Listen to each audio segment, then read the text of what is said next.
So, hi guys! Meron na naman tayong bagong bili. Pero essential naman to. Necessity talaga.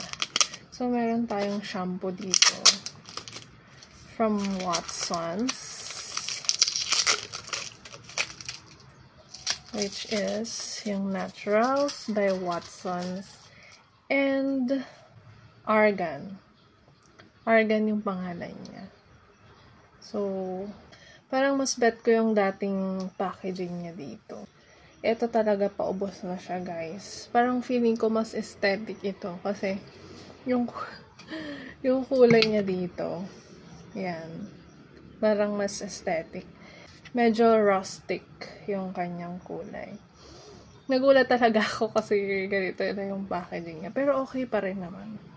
Ewan ko, nagustuhan ko tong shampoo na to kasi syempre, mas gusto natin ng more natural. So, pero hindi natin sure talaga kung talagang natural to. Pero sabi niya naman dito, 97% unnatural origin ingredients and 100% vegan.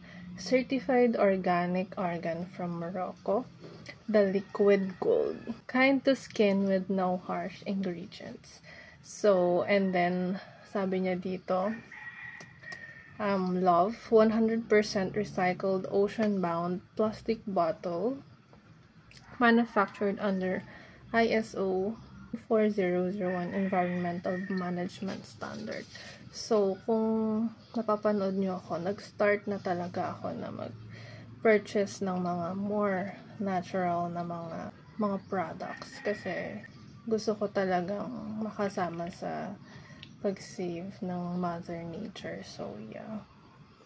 Hindi ko alam kung talaga, kasi hindi naman natin mapapatunayan kung talagang natural to, pero sige, magpabudol pa rin tayo.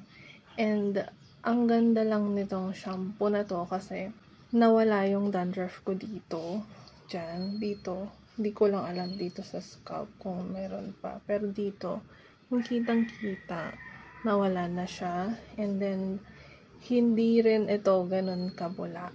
So, makikita talaga natin na medyo hindi ganun kadami yung ingredients niya. So, kasi kapag more ingredients, mas madaming mga pinaggagamit na kung ano-ano. And, ewan ko lang, ang ganda rin. Kasi itong packaging niya, sobrang nakaka-attract siya. So, yun, ang ganda. Although, nagbago sila ng mga ano dito, mga design, pero okay pa rin siya for me. So, yeah, kung gusto niyong bumili ng ganito, meron tayong card siya. So, yun lang, guys.